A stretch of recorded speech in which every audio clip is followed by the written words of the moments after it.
आरो plant बसवला आहे हा कोणी बसवला आणि कोणत्या निधीतून? हा आरो प्लांट ग्रामपंचायत ब्राह्मणवाडाने आणि 15व्या वित्त आयोगातून आपण बसवलेला आहे.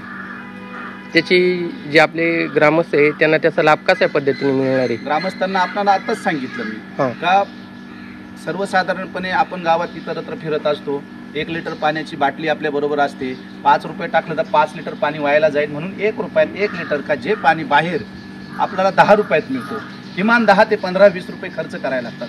आणि सांगण्यात आनंद होतो की हा नुसतं शुद्ध पाण्याचा प्लांट नाही, हा चिलिंग प्लांट आहे.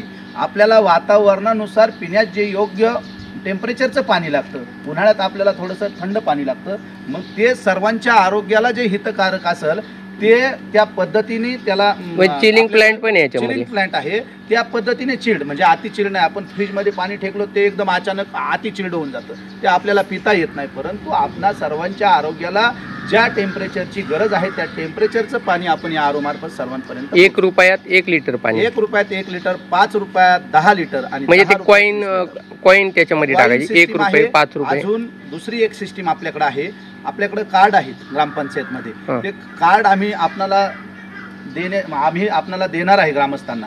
आणि त्या कार्डवर जर ग्रामपंचायतमध्ये ते आपण हे करून पेमेंट भरतो, पेमेंट भरून आपल्याला रिचार्ज करून ते हे मिळेल कार्ड. आणि ते कार्डच्या रिचार्ज पद्धतीने सुद्धा आपण त्या ATM सारखा ATM कार्ड आहेत आपल्याकडे, पैसे न टाकता ते कार्ड रिचार्ज करून सुद्धा आपण त्याचा लाभ. आता सध्यासाठी तुम्ही त्याच्यात 1 रुपयाचा कॉइन टाकला तर 1 लिटर पाणी, 5 रुपयाचा कॉइन सुद्धा टाकू शकतो का? हो, 5 रुपयाचा सेन्सर आहे. 10 रुपयात किती लिटर पाणी काय? मग 10 रुपयाचा कॉइन सुद्धा, म्हणजे 1, 5 आणि 10 असे 3 कॉइनचे पर्याय आहेत त्याच्यात आपण त्याच्यात वापरू शकतो. बरोबर, चाल, ओके, धन्यवाद. शुद्ध पिण्याचं फिल्टर पाणी याचं या ठिकाणी आपण आता उद्घाटन केलेलं आहे. पाणी चांगलं पाहिजे. आमच्या अध्यात्म तत्वज्ञानानुसार एक मराठीची ओवी आलेली आहे, जैसे का जीवन स्वच्छ स्वभावी प्रसन्न, तैसे रजस्तमे विहीन मन निर्मळ व्हावे. जैसे का जीवन असं पाण्याला म्हटलं. आणि म्हणून पाणी जे आहे ना ते अत्यंत स्वच्छ असतं. पुढचं याचं उदाहरण अशा प्रकारचं आहे की पाणी काय करते, माणसाला शुद्ध करते, सकाळी आंघोळ करायची शुद्ध करते, आपले कपडे शुद्ध करते, घरविरं सगळे शुद्ध करते, सगळी पार्ट गाड्या काय असतील तेवढ्या वस्तूंना शुद्ध करायचं काम पाणी करते.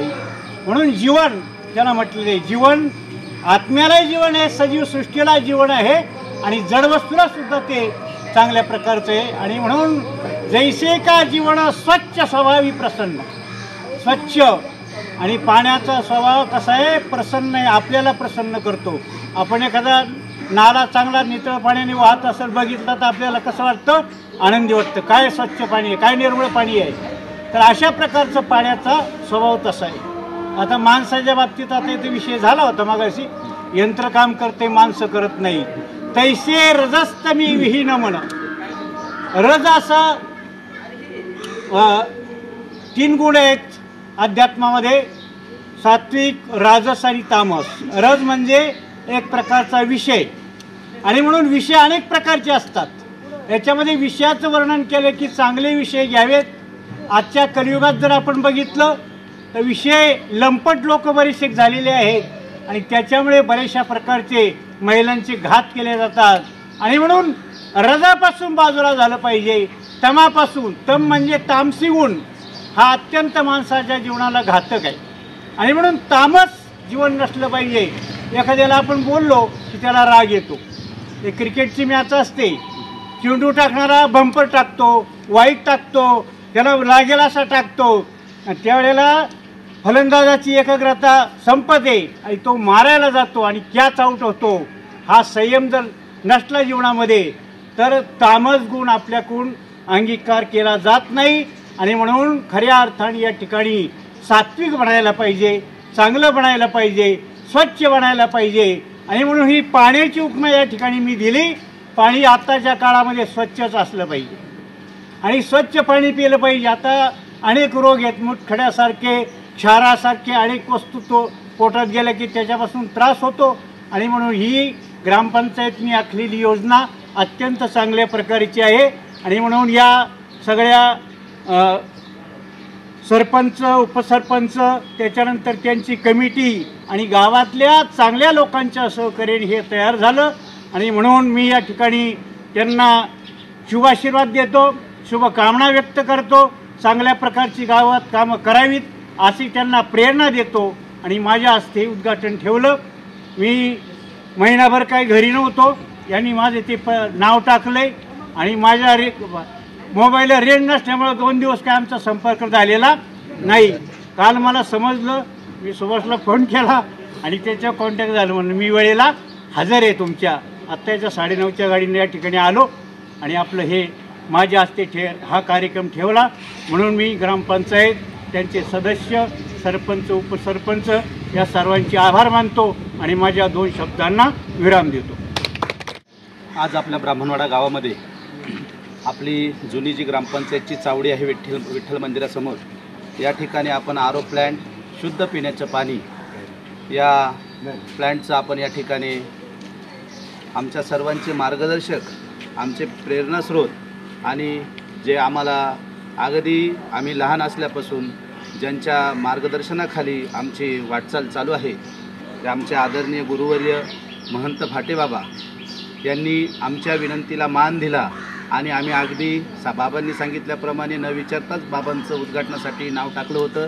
बाबांचा कॉन्टॅक्ट होत नव्हता, तरी पण आम्ही निरोप दिलेले होते आणि त्यानुसार बाबांनी तिकडून कॉन्टॅक्ट केला. मी फोन केला आणि बाबांनी सांगितलं का मी अगदी वेळेवर, मी बाबांना विचारलं, बाबा आम्ही न्यायला येऊ का? बाबा म्हटले अजिबात काही गरज नाही, मी अगदी 9:30 वाजता ब्राह्मणवाड्यामध्ये उपस्थित राहील. आणि बाबा वचनाचे एकदम पक्के आहे, ते आपणा सर्वांना काही सांगण्याची गरज नाही, कारण आपण सर्वच जण बाबांना चांगल्या प्रकारे ओळखतो. कारण आपल्या ब्राह्मणवाडा गावामध्ये जो आपला आश्रम आहे, त्या आश्रमाचे ते महंत आहेत. आपल्या विभागाला त्यांच्याकडून अतिशय चांगल्या प्रकारचं अध्यात्माचं आणि सामाजिकतेचं सर्वच बाबींचं ज्ञान मिळतं आणि त्या ज्ञानाच्या जोरावर खऱ्या अर्थाने आपल्या या ब्राह्मणवाडा गावचे जे परमार्थ आहे, मग तो कोणत्याही धर्माचा असो, परंतु कधीही त्याला कोणत्याही प्रकारचं पुढं गालबोट न लागता त्या पद्धतीने आपण सर्वजण या ठिकाणी गावात वावरत असतो. आणि आपण आज जे उद्घाटन या ठिकाणी आरो प्लॅन्टचं केलेलं आहे, खऱ्या अर्थाने गावाची ती गरज होती. आपल्याला पाण्याच्या बाबतीत जर सांगायचं झालं तर आपल्याला पाण्याचं ब्राह्मणवाड्या इतकं महत्त्व कुणी जाणलं नसेल, कारण आपला दुष्काळी भाग आहे. दुष्काळी भागामध्ये अगदी सुरुवातीच्या काळामध्ये आदरणीय आमचे सर्वांचे मार्गदर्शक आमचे बाबा या ठिकाणी भाऊसाहेबजी हांडे बाबा यांनी या ठिकाणी महाराष्ट्रातली ग्रामीण भागातली पहिली नळ योजना करण्याचं काम या ठिकाणी ब्राह्मणवाडा गावामध्ये केलेलं होतं. आणि खऱ्या अर्थाने या दुष्काळी भागाला नळाला पिण्याचं पाणी येतं हे बाबांनी दाखवून दिलं होतं.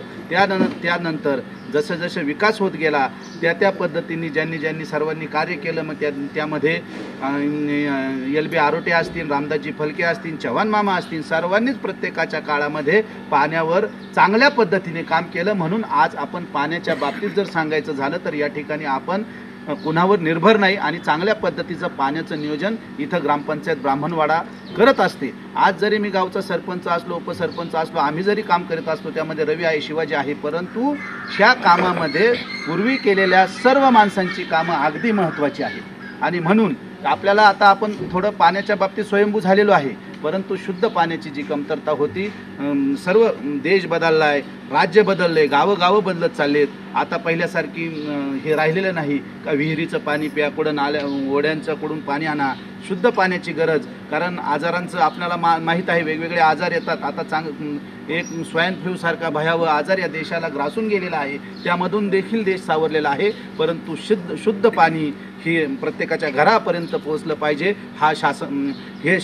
याला शासनाने प्राथमिकता दिलेली आहे. त्या प्राथमिकतेनुसार आम्ही देखील ग्रामपंचायतने या कामाला प्राथमिकता दिली आणि 6 लाखाचा आरो प्लॅन्ट या ठिकाणी आपण गावातील सर्व लोकांना या ठिकाणी आपण आज तो लोकार्पित करत आहोत. आणि मी सर्वांना विनंती करतो की या ठिकाणी शुद्ध पाणी मिळणार आहे. आपण जारचं वगैरे पाणी बाहेरून घेत असाल तर माझी विनंती आहे, ग्रामपंचायतचा प्लॅन्ट हा एकदम शुद्ध पाण्याचा प्लॅन्ट असल्यामुळे इथं कुठल्याही प्रकारचं अशुद्ध पाणी तुम्हाला मिळणार नाही. 1 रुपयात 1 लिटर, 5 रुपयात 10 लिटर आणि 10 रुपयात 20 लिटर पाणी या ठिकाणी आपल्याला मिळणार आहे. ग्रामपंचायतचा उद्देश हा या ठिकाणी उत्पन्न मिळवणे नाही, फक्त त्याच्या देखभाल दुरुस्तीसाठी जो खर्च येईल तो त्या ठिकाणी आपण या ठिकाणी घेण्याचा आपला मानस आहे. आणि याही विपरीत काही सूचना आल्या सर्व ग्रामस्थांकडून, त्यातही आपण काही बदल जर आपणा सर्वांकडून आले तर त्यातही काही बदल आपण करू, हे मी आपणाला आश्वासित देतो. आणि बाबांनी आपल्याला प्रेरणा दिलेलीच आहे. बाबांच्या प्रेरणेवर यानंतर देखील गावात जी विकसित कामं आहेत त्या विकासाच्या कामामध्ये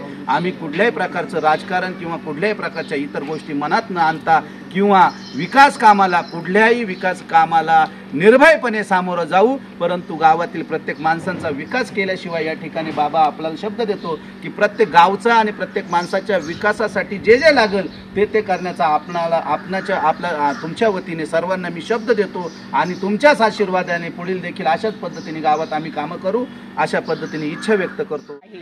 आणि खऱ्या अर्थाने जर म्हटलं तर घरोघरी जर आपल्याला पाणी असं शुद्ध करायचं असलं तर आपल्याला 6 ते 7 हजार रुपये खर्च लागला, कारण मी तो अंदाज घेतो. परंतु आज ग्रामपंचायतीच्या वतीने एवढी मोठी सोय केलेली, मी ग्रामपंचायतीला सर्व महिलांच्या वतीने धन्यवाद देते. आणि खऱ्या अर्थाने त्यांनी खूप महत्त्वाचा हा विषय आणि महत्त्वाची असलेली पाण्याची गरज हा महिलांचा प्रश्न महत्त्वाचा सोडलेला आहे. कारण सुरुवातीला जर पाऊस पडला तर अगदी अस्वच्छ पाणी येतं असायचं, पाणी काय स्वच्छ नसायचं. जार घ्यायचा ठरला तर 40 रुपये द्यावं लागायचं, 1 बॉटल आणायची ठरली तर 10 रुपये द्यावं लागायची.